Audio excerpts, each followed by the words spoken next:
forget and forget.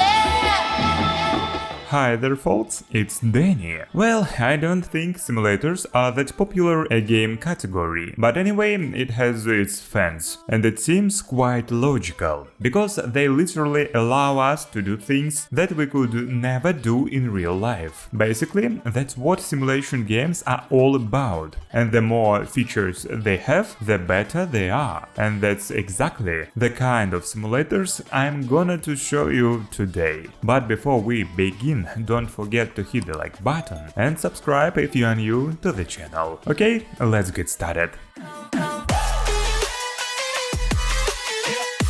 Well, let's start with Ultimate Epic Battle Simulator 2. Yeah, it's a crazy real-time global strategy combat simulator. And just like in the first game, you have a whole army at your disposal and you can sit it against another one. Basically, this is the gameplay. No economy, no construction, no politics, but he will have full freedom of action when it comes to choosing the troops, the number of soldiers and the location for the battle. On top of that, the warriors here are not necessarily human. You can literally create your own like Tyrannosaurus army and see if these ancient creatures can withstand modern technology. Each unit he has detailed animation and unique characteristics, so this combat simulation is really good.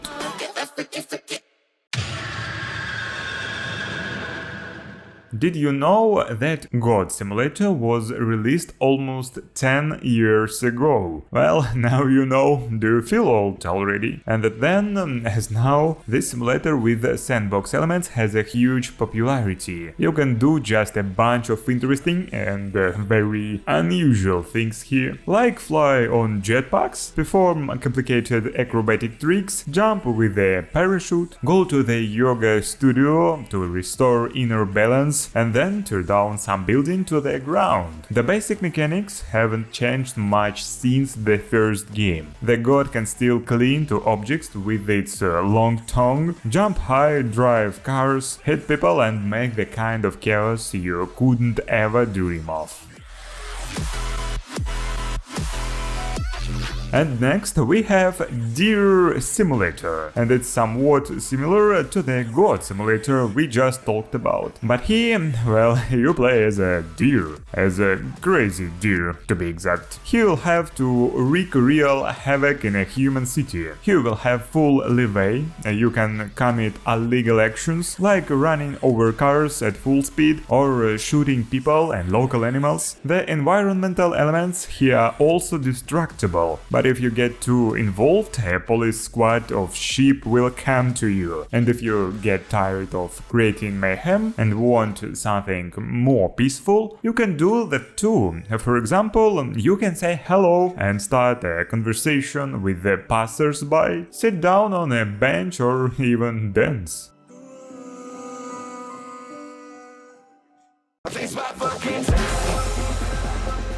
I'm sure you've never wondered what it's really like to control your hands. In real life, you do without even thinking about it. But what if your hands don't want to listen to you? Well, you can try Hand Simulator and find out what it is like. There is nothing unusual and out of the box here. You just control your character's hands in a first-person view. You will be given the most common tasks that are not difficult in real life, such as playing with a spinner, brushing your teeth, tying your shoelaces, twisting the steering wheel, taking a fishing rod and fishing, dueling and so on. The controls here are made so that you can control each finger, wrist and joint separately, so it's not so easy to control your hands here as in real life.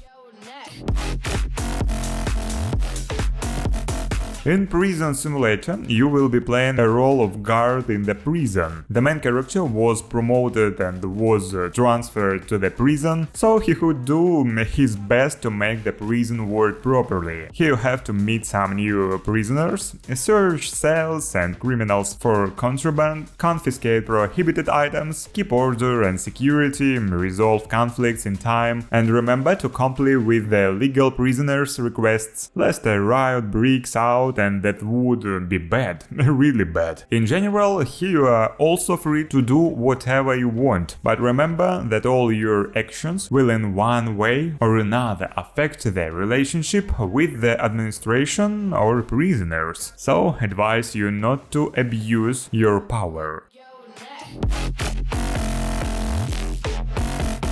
And next we have a very unusual game, Bomb Simulator. Yes, you heard right, you will literally find yourself on the street with no money, no clean clothes, no food and no friends. All you will have is yourself. What would you choose to do in such a situation? Well, this game will offer you to create mayhem, beg money from passers-by, or start life from the beginning and get a job. Yes, you can choose the path of success that will eventually get you back to the normal life. Also, here you can discover the city, uncovering all of its darkest secrets, but in any case, at the beginning it won't be easy, and even if you are determined to become a successful businessman, at first you will need to beg, fight in front of the angry locals and policemen, scavenge through the garbage cans for food or anything else useful.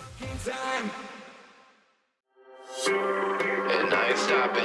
Everyone has probably heard of Surgeon Simulator, so why not to look at Surgeon Simulator 2 today? That is the sequel to the well-known first game. The game has not changed and there is no plot in it either. You will still be a surgeon that should successfully perform operations with organ transplantation to save lives. But easy said than done. The surgery here is very complex, and the task that you have to perform sometimes seem to be simply impossible. The gameplay not only requires the ability to hold yourself, but also to control your movements. Also, you will have to master a lot of mechanics to succeed here. This means that for each new surgery, you will need to learn how to perform it, what equipment should be used, and much more. All in all, it's gonna to be quite a challenge, but it's worth it.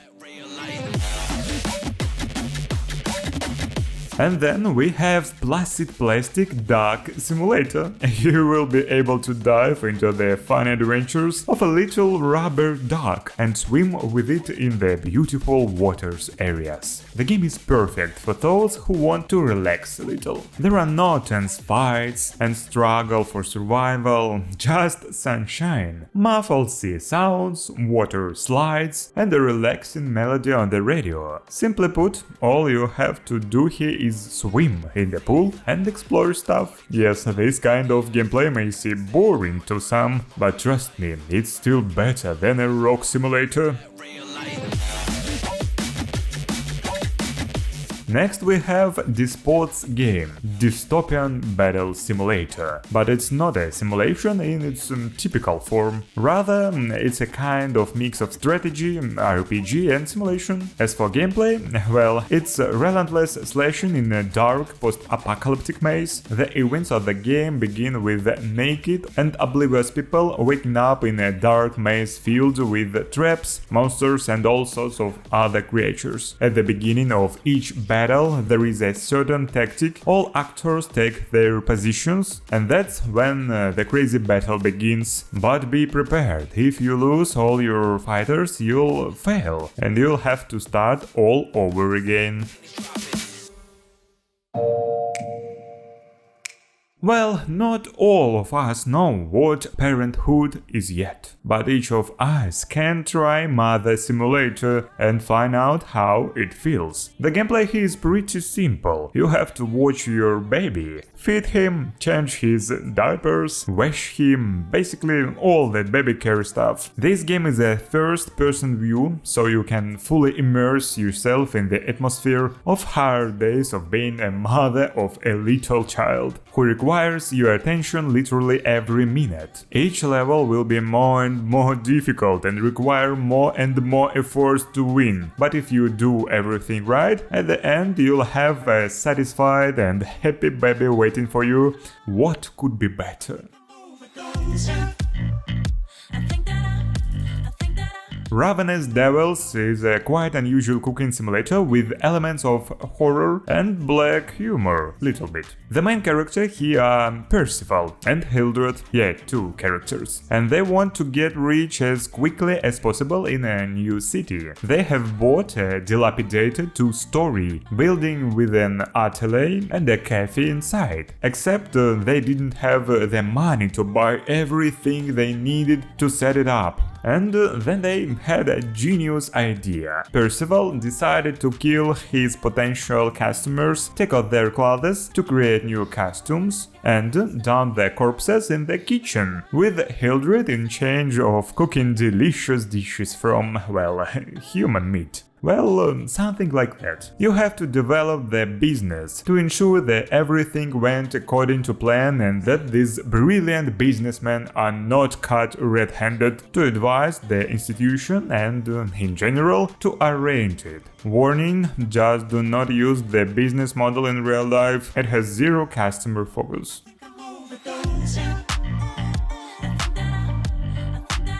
Well, I suggest looking at the Deeeer Simulator in the service of death in the company Apocalypse. Peace, death. The game is as follows: you, or rather your character, is sitting right at the gate separating hell and heaven, and your task is to escort the arriving guests to one of the doors. For example, a cowboy appears in front of you. Where should you send him? To hell or heaven? And what if a politician, a demon with horns, or a drug addict is right in front of you? Well, he will have to deal with all kinds of customers and decide what they deserve, but try not to make a mistake, and do not let your boss down, since your guests are very cunning and insidious. One may hide demonic horns under a beautiful head, and another may deserve paradise even in spite of his monster appearance. Well, that's all for today. I hope you enjoyed this video and found something interesting, and if so, leave a like and subscribe if you haven't already. It's been Deni. See ya guys soon.